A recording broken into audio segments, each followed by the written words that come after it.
Hello बच्चों, कैसे हैं आप लोग। उम्मीद करता हूं कि आप सभी अच्छे होंगे, स्वस्थ होंगे।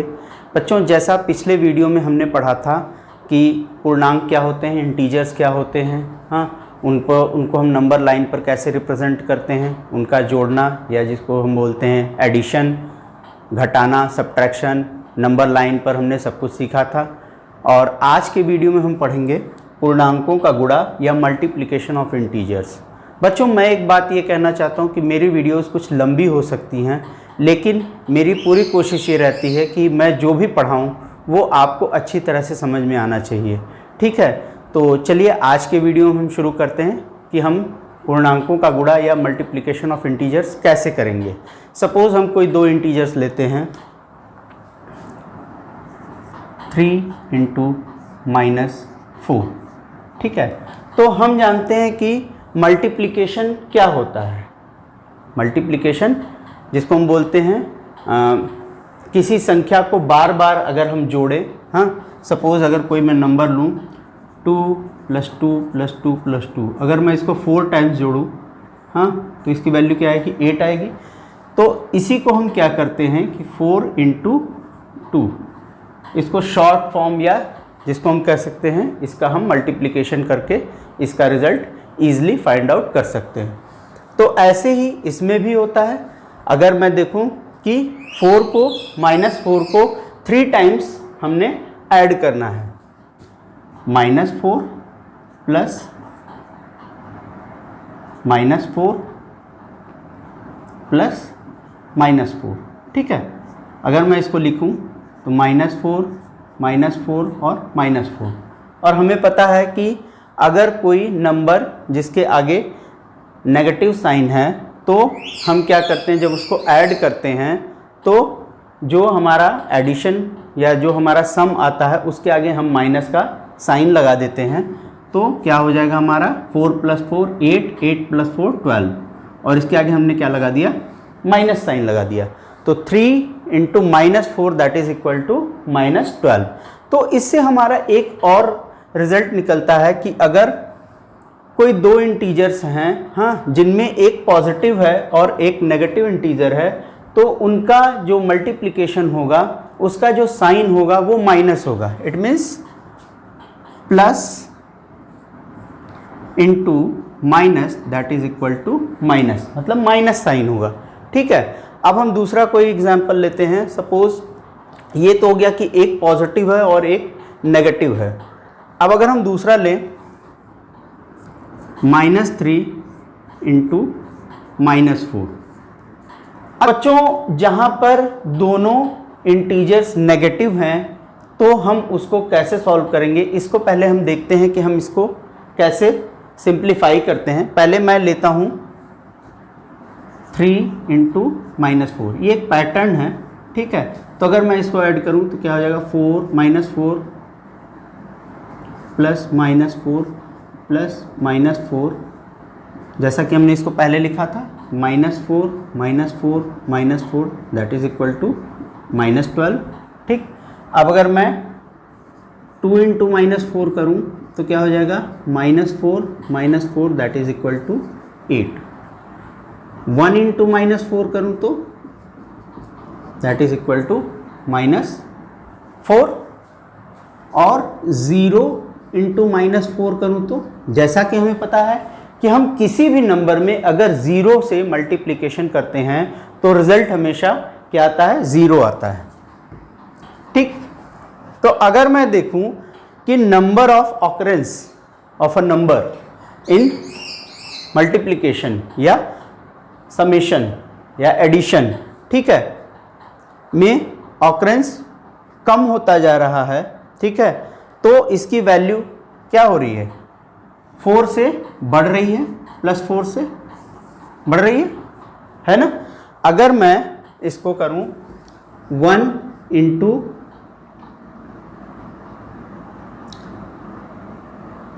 -1 × -4, तो ये हमारी वैल्यू क्या हो जाएगी, क्योंकि 4 बढ़ रहा है +4, तो इसकी वैल्यू क्या हो जाएगी 4, और -2 × -4 करूं तो 4 + 4 8, 2 4 8। ठीक है, तो सेम वैसे ही हमारा ये क्या हो जाएगा, -3 into 4 that is equal two plus 3 4 ज़ा 12। तो इससे हमारा एक और रिजल्ट मिलता है कि अगर दोनों इंटीजर्स पॉजिटिव हैं या दोनों इंटीजर्स नेगेटिव हैं तो जो मल्टीप्लिकेशन के बाद हमारा रिजल्ट आएगा उसका साइन क्या होगा, प्लस होगा। तो ये हो जाएगा minus into minus that is equal two plus. ये कॉन्सेप्ट जो हैं, जो दो रिजल्ट्स हमें मिले हैं, ठीक है, ये बहुत ही यूज़फुल हैं। आगे हमें बहुत ही इसका काम बहुत ज़रूरत पड़ती है और ये अक्सर हमें कई बच्चों को मैंने देखा है कि बच्चों को इसमें प्रॉब्लम हो जाती है और बच्चे गलत कर देते हैं। तो आप इसको बिल्कुल अच्छे से ध्यान से पढ़ लीजिए। ऑर्डर कुछ भी हो सकता है, माइनस इंटू प्लस भी हो सकता है, लेकिन रिजल्ट हमेशा माइनस में ही होगा। और यहाँ पर अगर ये प्लस इंटू प्लस है तो ये क्या हो जाएगा, ये भी प्लस ही होगा। ठीक है, अब हम इसको देखते हैं कि हम इसे नंबर लाइन पर कैसे करेंगे। तो बच्चों मैंने एक नंबर लाइन ड्रॉ कर ली है। ठीक है, अब मैं कोई एग्जांपल लेता हूँ। सपोज मैं लेता हूँ 2 इंटू -2।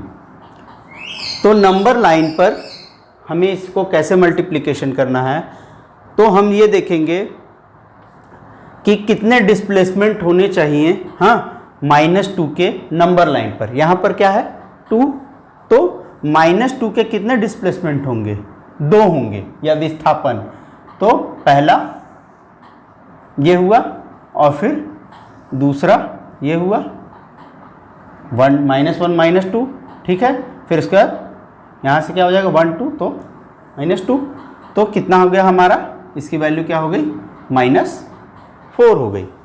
ठीक है, अब एक और एग्जांपल ले लेते हैं। सपोज कि मेरा है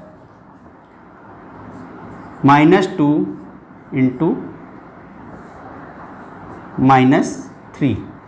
इसको हम कैसे करेंगे, क्योंकि हमें पता है कि अगर हम दो नंबर्स को मल्टीप्लाई करें तो उनका साइन क्या होगा, प्लस होगा, और इसकी वैल्यू क्या हो जाएगी, +6 हो जाएगी, है ना। अभी हमने पढ़ा था, इसकी वैल्यू +6 हो जाएगी। ठीक है, तो इसमें हम क्या देखेंगे, पहली चीज़ कि 3 के, हाँ, 2 डिस्प्लेसमेंट्स, मतलब 3 के 2 विस्थापन। तो पहला क्या हो जाएगा, 0 से हम स्टार्ट करेंगे और कहाँ पर जाएंगे, 3 पर, 0 से 3 पर या 0 से 3 पर। और दूसरा 2 डिस्प्लेसमेंट्स हमें करने हैं, फिर यहाँ पर आ गए, तो कितना हो गया हमारा, रिजल्ट क्या आया, 6 आया। ठीक है, तो ये हमारा क्या हो गया, अगर हमको नंबर लाइन पर मल्टीप्लिकेशन करना हो तो हम इस तरह से कर सकते हैं। ठीक, तो बच्चों अब हमारा नेक्स्ट टॉपिक है पूर्णांकों का भाग या डिवीज़न ऑफ इंटीजर्स। जैसे कि हम जानते हैं कि जो हमारा डिवीज़न होता है वो मल्टीप्लिकेशन का अपोजिट होता है। जैसे कि अगर मैं लिखूं 3 into 7 that is equal to 21, या इसको हम कैसे लिख सकते हैं, 21/3 दैट इज इक्वल टू 7, या 21/7 विल बी इक्वल टू 3। अब हम अगर हमें इंटीजर्स में डिवीज़न करना हो, सपोज हमें डिवीज़न करना है -28 डिवाइडेड बाई 7। तो जैसा कि हमने देखा था कि मल्टीप्लिकेशन में अगर एक नेगेटिव और एक पॉजिटिव है तो रिजल्ट क्या आता है, माइनस साइन के साथ या नेगेटिव इंटीजर आता है। तो सेम प्रोसीजर यहाँ पर भी होगा। तो हमारा क्या हो जाएगा, -28 डिवाइडेड बाई 7, तो 7 4 जा 28, तो इसकी वैल्यू क्या आ जाएगी, -4 आ जाएगी।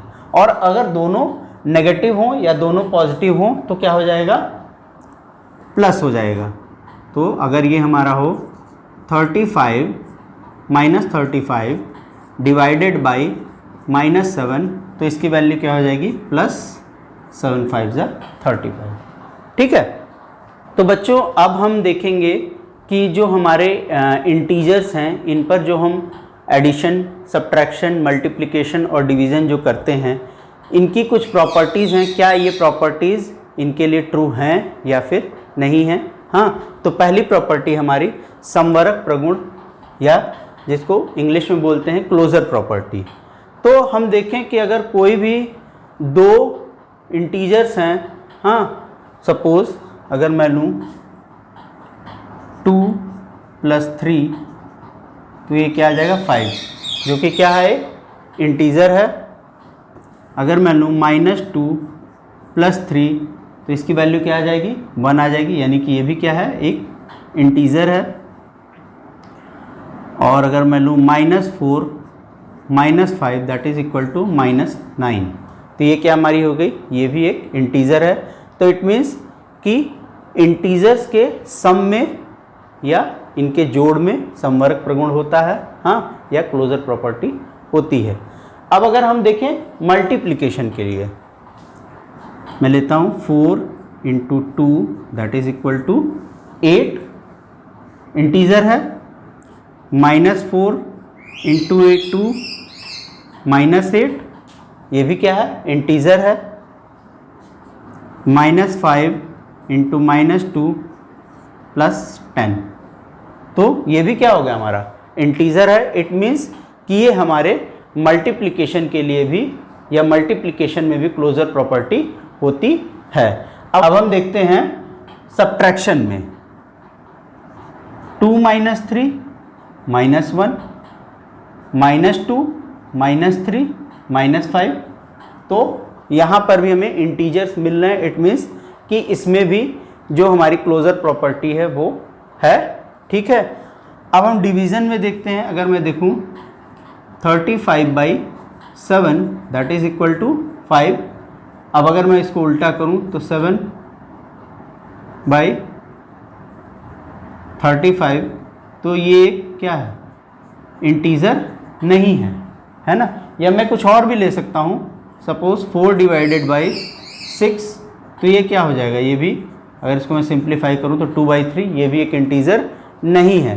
तो हमारे डिवीज़न के लिए ये क्लोजर प्रॉपर्टी नहीं होती है, ठीक है। चलिए, तो बच्चों नेक्स्ट है हमारा कम्यूटेटिव प्रॉपर्टी या क्रम विनिमय प्रगुण। क्रम विनिमय मतलब हम उसका क्रम या सीरियल चेंज कर दें, तो क्या ये इसमें प्रॉपर्टी होल्ड करती है कि नहीं। पहले हम देखते हैं एडिशन के लिए। तो अगर मैं लिखूं 2 + 4, तो क्या होगा, 6 होगा। और इसको अगर मैं चेंज करूं तो 4 + 2, ये भी क्या हो जाएगा, 6 हो जाएगा। इट मीन्स कि इसके लिए ये है, होल्ड कर रही है। अगर मैं लूँ 2 - 2 + 4, तो इसकी वैल्यू क्या हो जाएगी, 2, और 4 - 2, तो इसकी वैल्यू भी क्या होगी, 2 होगी। एक और एग्जांपल ले लेते हैं, -2 - 3 -5 एंड -3 -2, सीरियल चेंज किया तो क्या आ गई, -5। यानी कि एडिशन में क्रम विनिमय प्रगुण है या कम्यूटेटिव प्रॉपर्टी होल्ड करती है, ठीक है। सेम वैसे ही मल्टीप्लिकेशन में देखते हैं, 4 × 6 दैट इज इक्वल टू 24, और 6 × 4 करूं तो भी क्या आएगी, 24। -5 × 4 कितना हो गया, -20, और इसका अगर सीरियल चेंज किया जाए 4 × -5, तो भी क्या आएगी, ये 20 ही आएगा। -3 × -4 क्या आ जाएगा, +12, और -4 × -3, ये भी क्या आएगी वैल्यू, +12। यानी कि इसके लिए भी हमारी कम्यूटेटिव प्रॉपर्टी होती है। अब हम देखते हैं सब्ट्रैक्शन के लिए,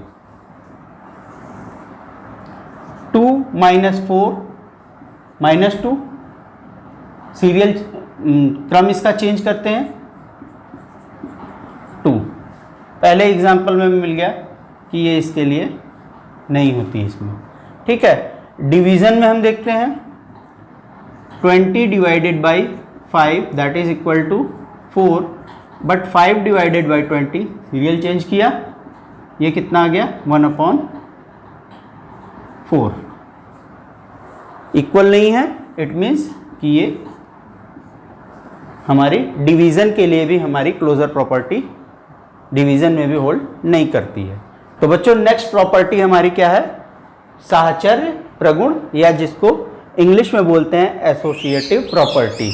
ठीक है, तो इसमें क्या होता है कि अगर हम 2 से ज़्यादा इंटीजर्स लें, हाँ, तो उनके अगर हम सीरियल या क्रम को चेंज करें और रिजल्ट हमें सेम मिले तो इट मीन्स वो प्रॉपर्टी एडिशन, सब्ट्रैक्शन, मल्टीप्लिकेशन या डिवीज़न के लिए होल्ड करती है। तो पहला हम लेते हैं एक एग्जांपल।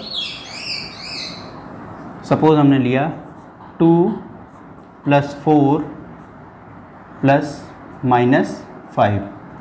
ठीक है, तो इसको मैं कैसे लिख सकता हूँ? 2 + 4 - 5, तो इसकी वैल्यू क्या हो जाएगी? 4 + 2 6 - 5 दैट इज इक्वल टू 1। अब मैं इनका सीरियल चेंज करता हूँ। सपोज मैं लिख दूँ पहले 2 + -5 + 4, तो क्या हो जाएगा? अगेन अगर मैं इसको सॉल्व करूँ तो क्या हो जाएगा? -3 + 4 और ये वैल्यू क्या आ जाएगी? 1, यानी कि सेम है। इट मीन्स कि साहचर्य प्रगुण या एसोसिएटिव प्रॉपर्टी एडिशन के लिए होती है। अब मल्टीप्लिकेशन के लिए देखते हैं। सपोज मैं लूँ 2 × 3 × -2, तो क्या हो जाएगा? 2 3 = 6 × -2, और हमें पता है कि प्लस इंटू माइनस होता है, 6 2 = 12। अब मैं इनका सीरियल चेंज करता हूँ। 3 × 2 × -2, क्या हो जाएगा? 6 × -2 अगेन -12, यानी कि मल्टीप्लिकेशन के लिए होती है। हाँ, सब्ट्रैक्शन और डिवीज़न के लिए प्रॉपर्टी नहीं होती है। ठीक है, तो बच्चों नेक्स्ट हमारी क्या है? तत्समक अवयव, या जिसको हम इंग्लिश में बोलते हैं आइडेंटिटी एलिमेंट। आइडेंटिटी जैसे मैंने पहले वीडियो में बताया था, आइडेंटिटी किसी की एक आइडेंटिटी होती है। सपोज कोई नंबर है 2, तो उसकी आइडेंटिटी क्या है? 2 है, 3 तो हो नहीं सकती। ठीक है, तो अगर किसी इंटीजर में, हाँ, हम कोई इंटीजर ऐड करें या नंबर ऐड करें और हमें रिजल्ट सेम इंटीजर मिले, तो वो क्या होता है? उसका, जिसको हम कह सकते हैं एडिशन का, हाँ, आइडेंटिटी एलिमेंट या एडिटिव आइडेंटिटी। तो पहले हम लेते हैं, सपोज 2 है, अगर 2 में मैं 1 ऐड करूं तो ये क्या हो जाएगा? 3, जो कि आइडेंटिकल नहीं है। -1 करूं तो क्या हो जाएगा? 1। बट अगर मैं 2 में 0 ऐड करूं तो क्या आ रहा है? 2 आ रहा है। इट मीन्स कि इसकी आइडेंटिटी यहाँ है। अगर मैं लूँ -4 + 0, तो वैल्यू क्या आएगी? -4। तो इट मीन्स कि 0 हमारी क्या है? योगात्मक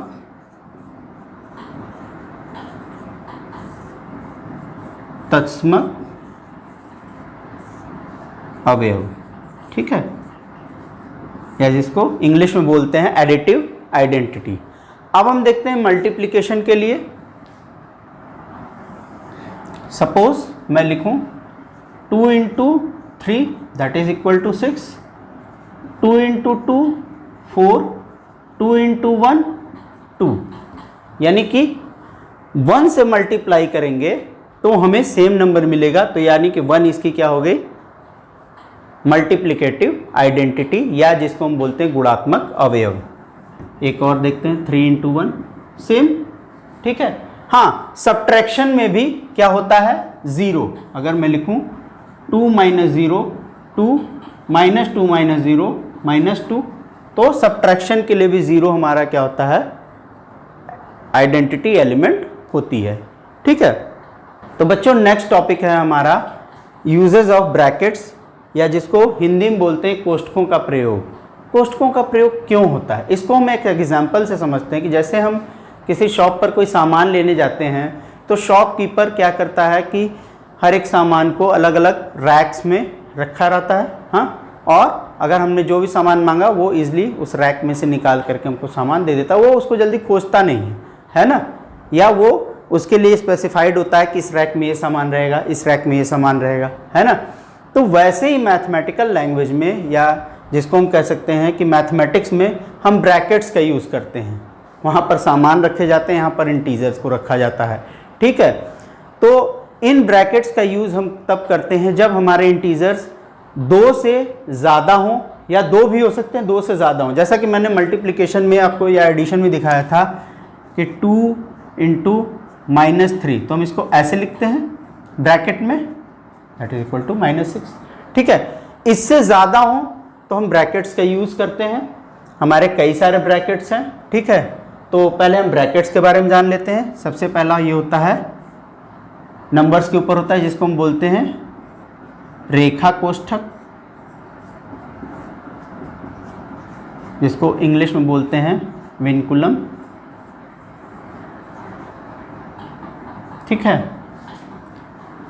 दूसरा हमारा होता है छोटा कोष्ठक,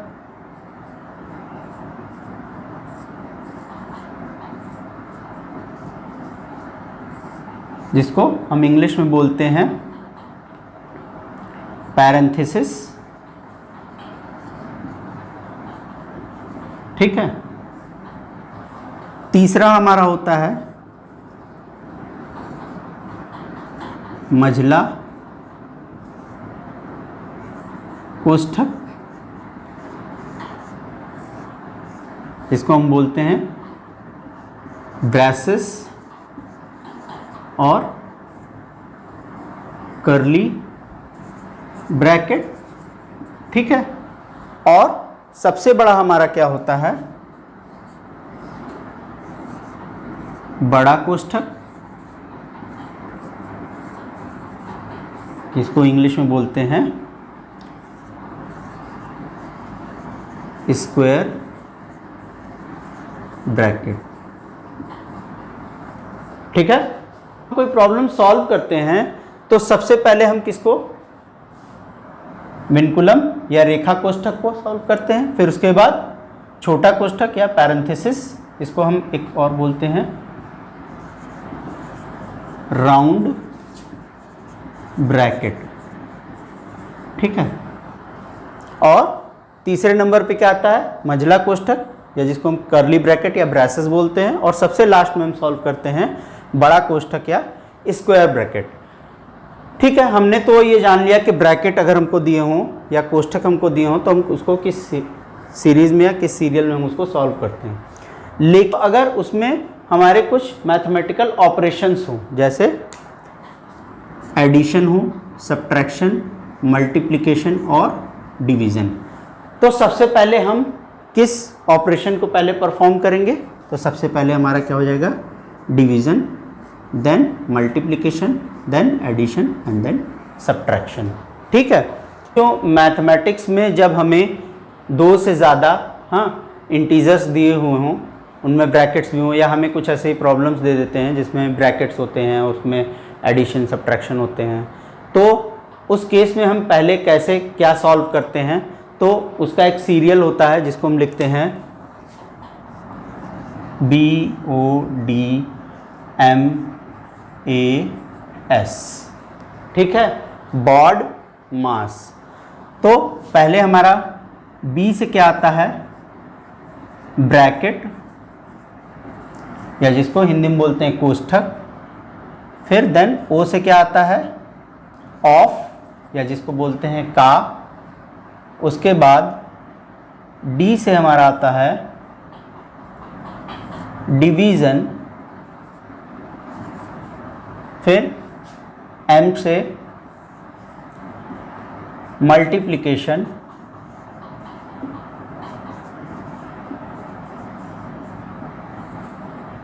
A से एडिशन और S से सब्ट्रैक्शन, जिसको हम बोलते हैं घटाना, एडिशन, जोड़ना, मल्टीप्लिकेशन, गुणा करना, ठीक है। तो पहले हम क्या करते हैं, ब्रैकेट को सॉल्व करते हैं। अगर उसमें इक्वेशन में या प्रॉब्लम में ऑफ है तो ऑफ, देन उसके बाद फिर डिवीज़न, फिर मल्टीप्लिकेशन, फिर एडिशन और लास्ट में सबसे क्या होता है, सब्ट्रैक्शन। तो इस बच्चों मैंने एक एग्जाम्पल लिया है ठीक है, इस बॉड मास के जो प्रोसीजर है उसको समझाने के लिए कि हम इसको कैसे करते हैं। तो ये हमारे पास एक प्रॉब्लम है जिसको हमें सॉल्व करना है। तो मैं देखता हूँ कि पहले हमें क्या करना है, ब्रैकेट, और ब्रैकेट में क्या करना है, रेखा कोष्ठक या विनकुलम। तो पहले हमारा कहाँ है, ये है, तो पहले हम कैसे सॉल्व करेंगे, बाकी सबको हम एज इट इज़ लिख देंगे। 14 9 माइनस 7 और इसको क्या किया, 6 माइनस 3 3 हो गया, ये हमारा रिमूव हो गया। अब हमें क्या रिमूव करना है, छोटा कोष्ठक या जिसको हम बोलते हैं पैरेंथेसिस, सेम वैसे ही लिखा 9 माइनस और 7 माइनस 3 क्या हो जाएगा 4, हमने 4 यहाँ लिख दिया। अब हमें किसको करना है सॉल्व या ओपन करना है, इस ब्रैकेट को जिसको हम बोलते हैं कर्ली ब्रैकेट या मझला कोष्ठक। तो हमने इसको एज इट इज़ लिखा और 9 माइनस 4 क्या हो जाएगा 5, हमने 5 लिख दिया। ठीक है, अब हमारा लास्ट में क्या आता है, ये बड़ा वाला हमने लिख दिया 15 माइनस 14 माइनस 5 9, इसकी वैल्यू क्या हो जाएगी 15 माइनस 9 6। ठीक है, तो ये हमारा ब्रैकेट्स से रिलेटेड हो गया। अभी मैंने एक और एग्जांपल लिया हुआ है, ठीक है, अब इसमें हमारा बॉड मास और भी क्लियर हो जाएगा। तो पहले हमने क्या करना है, सबसे पहले हमने ब्रैकेट सॉल्व करना है और उसमें विनकुलम होना चाहिए पहला, तो विनकुलम है नहीं, यहाँ पर नहीं है। तो उसके बाद हम देखेंगे क्या है हमारा पैरेंथेसिस, तो हम पहले पैरेंथेसिस को सॉल्व करेंगे। बट पैरेंथेसिस में हमारे क्या है, मल्टीप्लिकेशन है पहले, और क्या है उसके बाद सब्ट्रैक्शन है। तो पहले हम क्या सॉल्व करेंगे, मल्टीप्लिकेशन और सब्ट्रैक्शन में क्या होगा, पहले मल्टीप्लिकेशन होगा देन एडिशन फिर सब्ट्रैक्शन।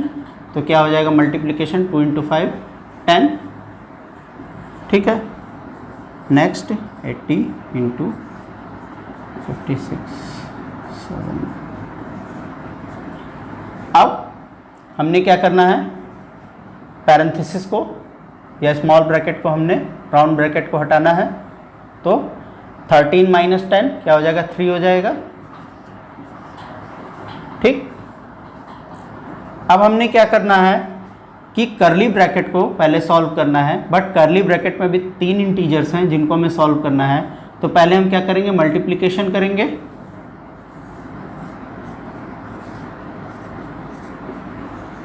तो मल्टीप्लिकेशन क्या हो जाएगा 7 8 56 प्लस 3, तो 80 into big bracket 56 square bracket. अब 56 प्लस 3 क्या हो जाएगा 59। ठीक, अब हमारा लास्ट क्या है, स्क्वायर ब्रैकेट, इसको हमने सॉल्व करना है। तो 80 इंटू स्क्वायर ब्रैकेट में क्या है 56 माइनस 59, तो क्या हो जाएगा इसका रिजल्ट -3 और प्लस इंटू माइनस माइनस, और 3 0 ज़ा 0 और 3 8 ज़ा 24। ये हमारा क्या हो गया, आंसर हो गया। तो बच्चों आज जो मैंने पढ़ाया, मुझे उम्मीद है कि आपको सारी चीज़ें अच्छे से समझ में आ गई होंगी। और अगर आपको कोई प्रॉब्लम होती है तो आप मुझे कमेंट बॉक्स में मेंशन कीजिए, मैं उसको ज़रूर आपका सॉल्यूशन दूंगा। ठीक है, और मैं ये भी कहना चाहता हूँ कि अभी तक जिन बच्चों ने मेरे पुराने वीडियोस मिस कर दिए हैं, तो प्लीज़ मेरे चैनल को आप सब्सक्राइब कर लीजिए। उसमें मेरे सारे वीडियोस हैं जिसमें मैंने बाकी की चीज़ें पढ़ाई हुई हैं, इससे पहले की चीज़ें, तो वो आपको मिल जाएंगी। ठीक है, और फिर से मैं वही कहना चाहूँगा कि आपने मुझे इतना समय दिया, इसके लिए बहुत बहुत धन्यवाद। थैंक्स और नमस्कार।